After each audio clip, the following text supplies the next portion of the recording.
Oh,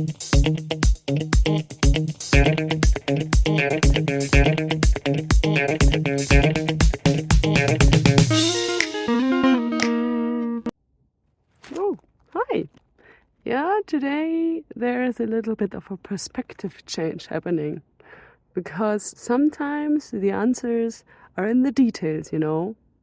Will it be the case for the next question? Let's see.